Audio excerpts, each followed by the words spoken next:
سلام دوستان عزیزم. امشب اومدیم در The Outlet Village. اینجا حدود 40 کیلومتر فاصله داره با شهر دبی. در قسمت شمال غربی دبی واقع شده و خدمت عرض کنم که هوام که خیلی خوب و عالیه، حالا بر خلاف تصور، ولی واقعا هوا خنک و خیلی خوبه.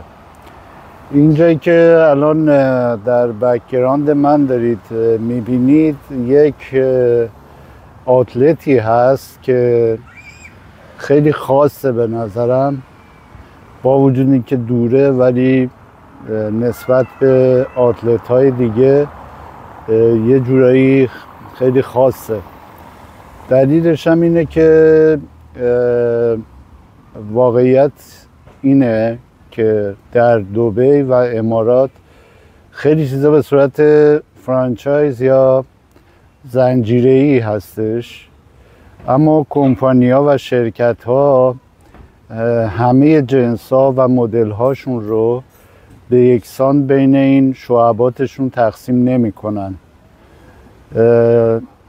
این چیزیه که من این رو به تجربه فهمیدم و بنا به لوکیشن اون شعبه جنس ها رو دستشیم میکنن و در شعبه هاشون میچینن. تعدادی آتلت داریم در نقاط مختلف دبی، ولی این آتلت فکر میکنم که فروشگاهاش جنس های خیلی خوب و شیکتر از بقیه مکانها و آتلت های دیگه دارند و خب قیمتاشون هم وقتی میذارن اینجا واقعا عالیه و باور نکردنی. تنها چیزی که هستش اینه که اینجا فاصلش با دبی یه مقداری زیاد هست و نیاز مبرم به ماشین شخصی هستش. البته تاکسی هم اینجا خیلی به وفور یافت میشه، یا از طریق دبی میتونید تشریف بیارید یا از اینجا به دبی برگردید اگر کرایه تاکسی براتون مهم نیست. 40 کیلومتر فاصله است، همونطوری که گفتم با ماشین شخصی حدود 30 دقیقه طول میکشه. 50% از مسیر با حداکثر سرعت 100 کیلومتر و 50% بقیهش با سرعتی در حدود 110 کیلومتر، در حدود که نه دقیقاً. میبرمتون تو داخلم، میبینیم، فیلم میگیریم. اینجا رو خیلی دوست دارم. بیشتر اینجا لوکال ها و خود به قول معروف لوکال های دبی میان و افراد اروپایی. به هر صورت حتما سعی میکنم که در داخل هم ویدیوی خوبی بگیرم و انشالله شما هم داخل رو بتونید ببینید. فعلا خداحافظ، قربانی شما، تشکر.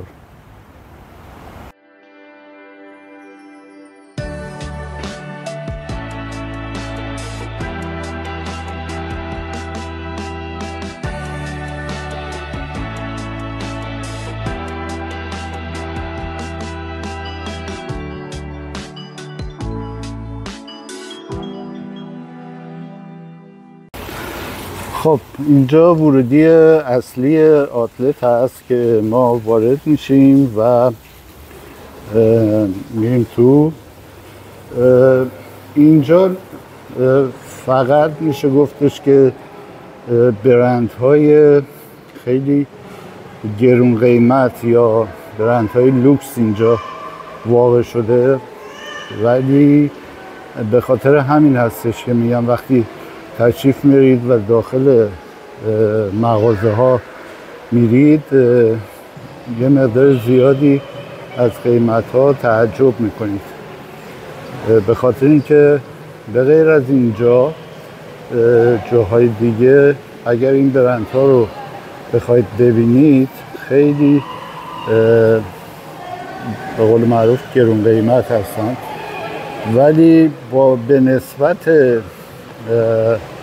خارج از اینجا به نسبت دارم میگم، نه اینکه فکر کنید اینجا خیلی ارزونه یا مفته، ولی به هر صورت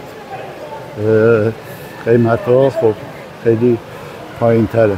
اینجا بالمین رو میبینید و حتی مونت بلان و دولچه گابانا، بالی و پولند شاک.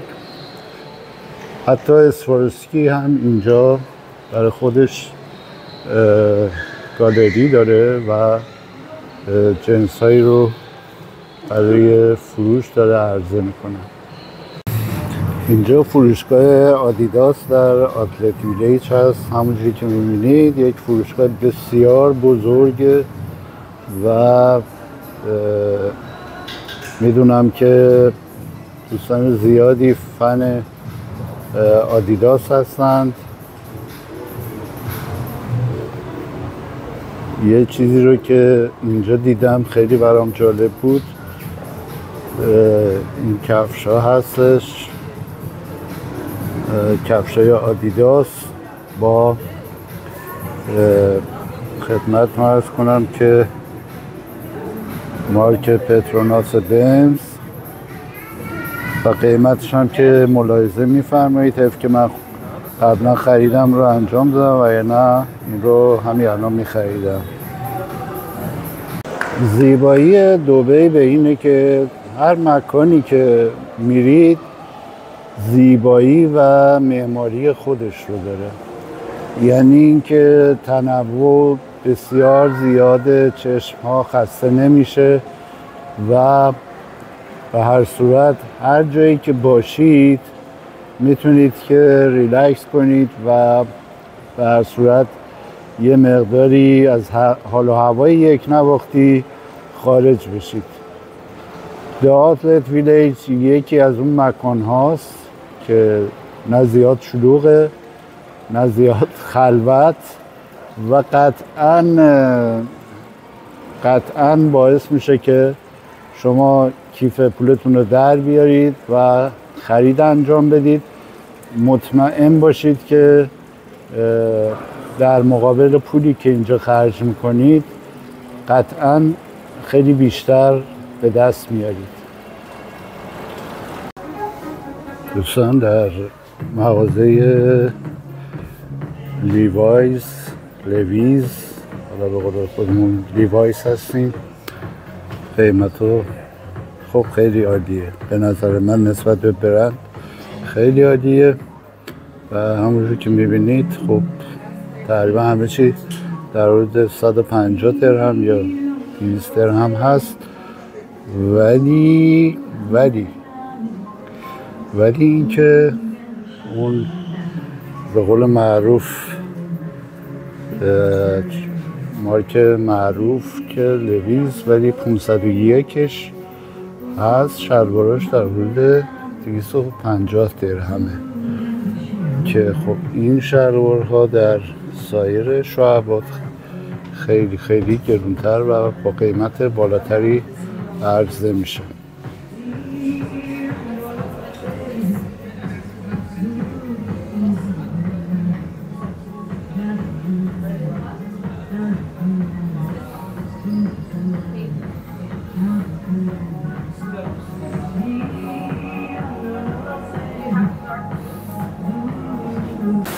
دوستان در اینجا گشت و گذار ما در آتلت ویلیج به پایان میرسه.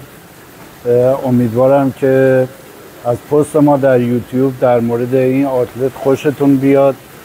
لطفاً ما رو در اینستاگرام فالو کنید و در یوتیوب حتما ما رو فالو کنید و سابسکرایب بفرمایید.